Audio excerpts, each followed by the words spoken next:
इफ्तार party ये शब्द आपने बहुत सुना होगा और भारतीय राजनीति में इफ्तार पार्टी का इतिहास भी काफी पुराना है। देश के पहले प्रधानमंत्री जवाहरलाल नेहरू ने पहली बार इफ्तार पार्टी का आयोजन किया था। कांग्रेस ही नहीं, बीजेपी के संस्थापकों में से एक अटल बिहारी वाजपेयी ने भी पीएम रहते हुए 2 बार इफ्तार पार्टी का आयोजन किया था। चलिए आपको डिटेल में बताते हैं इसकी शुरुआत कब और कैसे हुई और इसके क्या मायने हैं और इसको कब और क्यों बंद किया गया। भारत की राजनीति में इफ्तार पार्टियों का खासा महत्व है। देश के कई राजनेताओं ने रमजान के महीने में इफ्तार पार्टी देने की परंपरा डाली। देश के प्रधानमंत्रियों से लेकर राष्ट्रपति और मुख्यमंत्रियों ने भी अपने अपने समय में ऐसी पार्टियों का आयोजन किया जिन्होंने खासी सुर्खियां बटोरी।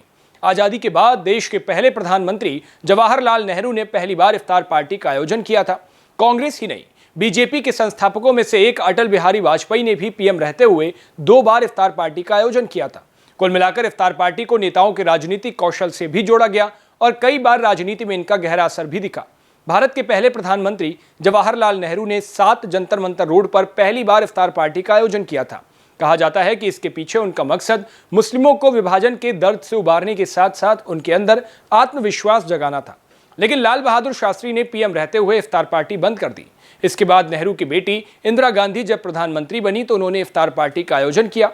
कहा जाता है कि उन्होंने ये फैसला मुस्लिमों के बीच आधार बरकरार रखने के लिए किया था।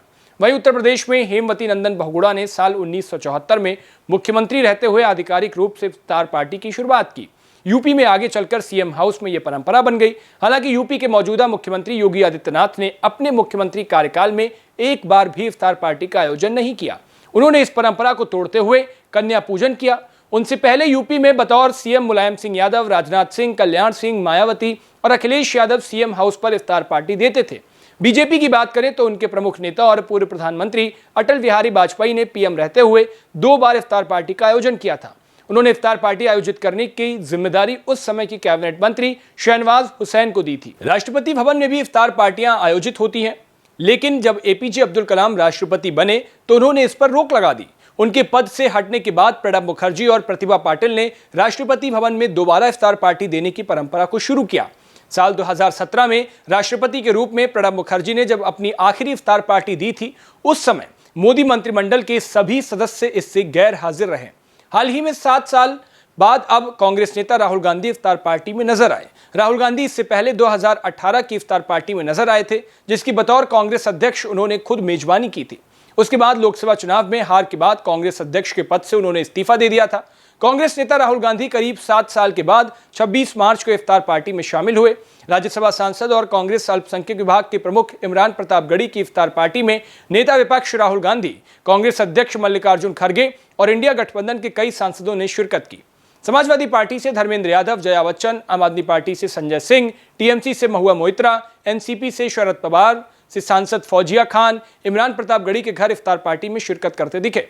दिलचस्प बात यह रही कि मेहमानों को मिले तोहफे में संविधान की एक कॉपी भी थी। राहुल गांधी इससे पहले 2018 की इफ्तार पार्टी में नजर आए थे, जिसकी बतौर कांग्रेस अध्यक्ष उन्होंने खुद मेजबानी की। उसके अगले ही साल लोकसभा चुनाव में हार गए थे और हार के बाद उन्होंने अपने पद से इस्तीफा दे दिया।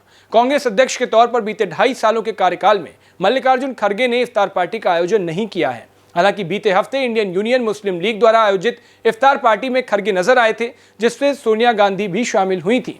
बीते कुछ सालों से रमजान के वक्त राजनीतिक गलियारों में यह चर्चा जरूर होती है कि कांग्रेस और खासतौर पर राहुल गांधी ने इफ्तार पार्टी से दूरी क्यों बनाई हुई है। हालांकि बीच में कांग्रेस की तरफ से कोरोना पाबंदी जैसी दलीलें दी जाती रहीं। माना यह जाता है कि कांग्रेस नेतृत्व के इस रुख के पीछे बीजेपी द्वारा बनाई गई मुस्लिम तुष्टीकरण वाली छवि से बचने की कवायद है। सियासी दलों की इफ्तार पार्टियां शुरू में तो साफ मन और हिंदू मुस्लिम सौहार्द के लिए होती रहीं, लेकिन बाद में यह मुस्लिम वोटरों को अपनी ओर आकर्षित करने का एक जरिया बनती गई। लालू प्रसाद यादव ने इफ्तार के आयोजनों से जहां मुसलमानों में आरजेडी की पैठ बढ़ाई, तो बाद में नीतीश कुमार सत्ता संभालते ही मुसलमान वोटरों को झटकने की कोशिश में इफ्तार पार्टियों का आयोजन करते रहे। बीजेपी ने भी अपना रुख साफ रखा और इफ्तार पार्टी बंद कर दी। अब इफ्तार पार्टी के इस पूरे घटनाक्रम पर आपकी क्या राय है? अपनी राय हमें कमेंट बॉक्स में जरूर बताइएगा। देश और दुनिया की बाकी तमाम खबरों के लिए देखते रहिए भारत एक्सप्रेस।